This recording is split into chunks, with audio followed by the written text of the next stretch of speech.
Pois vamos falar agora voltar a falar aqui de política nacional, mais especificamente sobre essa pesquisa Genial Quest que foi divulgada hoje. Agora vamos saber a opinião, saber a análise de Carlos Maza, jornalista e colunista do Povo. Muito boa noite, Carlos Maza. Obrigado aí pela sua participação, sempre muito bom receber você aqui no programa. Maza, dados os resultados da pesquisa, né, tudo que a gente viu ali, dá para afirmar que Flávio Bolsonaro começa a conquistar a direita não bolsonarista? Bem, primeiro, né, boa noite, Tardan, boa noite que todo mundo que tá acompanhando a gente. Eu acho que sim, essa é uma das questões que você pode analisar, né, que o Flávio Bolsonaro está conseguindo se inserir, não há uma rejeição que em algum momento pôde começar ali cogitar que aconteceria. É aquela história, né, Tardan? O que é importante, eu acho que essa pesquisa e outras que a gente está vendo nesse momento deixa claro agora, nessa altura, né, há mais de um ano aí para o processo, aliás, mais de um ano não, né, quase aí um ano. 9 meses, né? Esqueci, tempo para as voa, eleições. né? Tempo voa. Já amanhã, a gente bater os olhos, já vai estar a campanha na rua. Nós temos aí 9 meses da eleição. O que a gente pode ver muito claramente, que dá para dizer, é que não existe mais, né, barbada no Brasil. Não existe nenhum dos cenários que se coloca desde o início está ali se mostra uma eleição fácil ou previsível, né? Vamos lembrar, ano passado, nessa altura do ano, o Lula estava passando por crises muito ruins com relação às pesquisas de opinião, estava ali meio mal colocado nos números que eram parecidos da avaliação do governo, e muita gente começou a declarar já o Lula como derrotado, né? Não teria chance para bater de frente com a candidatura do Tarcísio. E aí vem julho do ano passado, aquela história do Trump todo, muda muito o patamar. Então a gente não sabe, né, se outros eventos de grande mobilização aí da opinião pública podem acontecer de lá para cá. Então, né, a gente tem hoje uma situação de divisão do país tão estabelecida, né, qualquer um dos dois lados tem pelo menos ali seus 35%, que fica muito difícil imaginar um cenário aí em que houvesse uma barbada, uma facilidade para o Lula se reeleger, né, em primeiro turno, como a gente vê alguns petistas falando.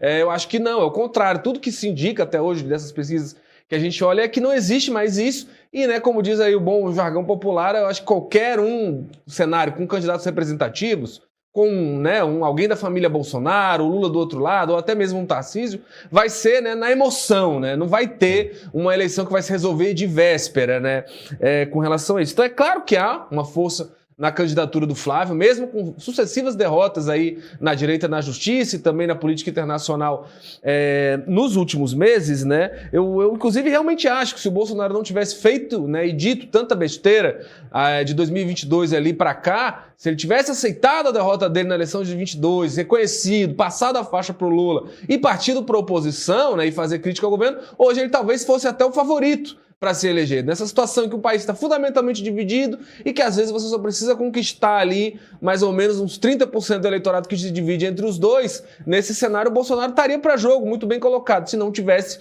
se aprofundado nos seus problemas na justiça que o levaram aí não só a ficar inelegível, tá preso, né? Não poder nem participar, nem apoiando um candidato abertamente durante a eleição do ano que vem por estar ali recolhido, privado de liberdade. Agora, o que se fosse para ser objetivo aqui, Tardan, que eu sei que é o que você gosta, nosso público gosta, eu diria que dá para tirar duas conclusões muito práticas dessa pesquisa.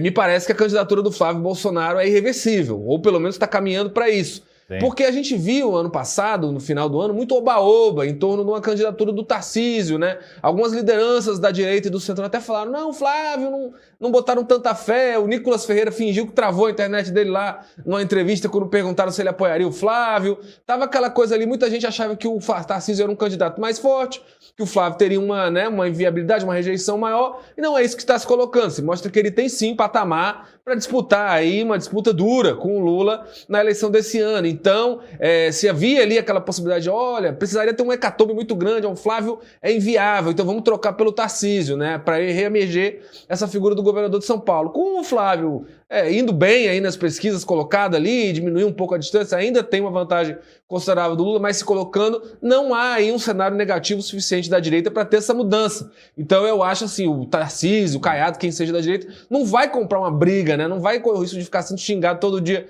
pelo Eduardo Bolsonaro tentando entrar nessa disputa. Então, eu acho que a questão primeira é essa, parece que está aí se caminhando para ficar irreversível de vez mesmo, né? que há poucos meses atrás não era bem esse o cenário.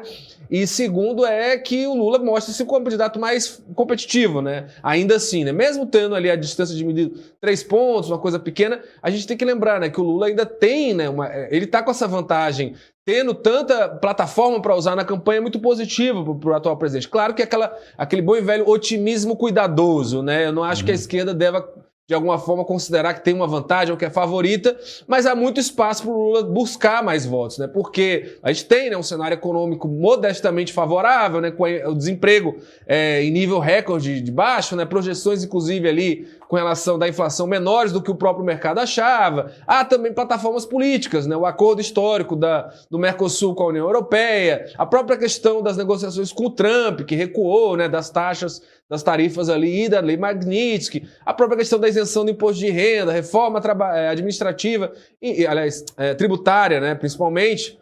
Então tem muitas coisas aí para o Lula trabalhar nesse patamar agora, com um nome forte como o Flávio Bolsonaro, mostra que ele tem aí, sim, um certo otimismo aí para se ter. Claro que, como eu acabei de falar agora no início do meu comentário, né, não há eleição fácil. Se alguém acha que não, Tarcísio venceria com a mão nas costas, ou não, o Lula já ganhou, isso não existe mais no Brasil, né? Quando você tem só 20% ou 30% da população que aceita discutir, mudar de lado, a coisa fica muito difícil, né? A gente lembra quantas vezes a gente não viu, não importa o que aconteça, não importa o que o Lula faça ou diga, ou o Bolsonaro a mesma coisa, sempre vai ter ali seus 30 e poucos %. Isso acaba tornando o cenário, qualquer candidato com essa projeção dentro desse eleitorado bolsonarista ou lulista, vai ser forte, não vai ter, né, perigo para isso. E eu acho que hoje nenhum dos dois lados está disposto a ceder de ter um nome representativo nessa disputa.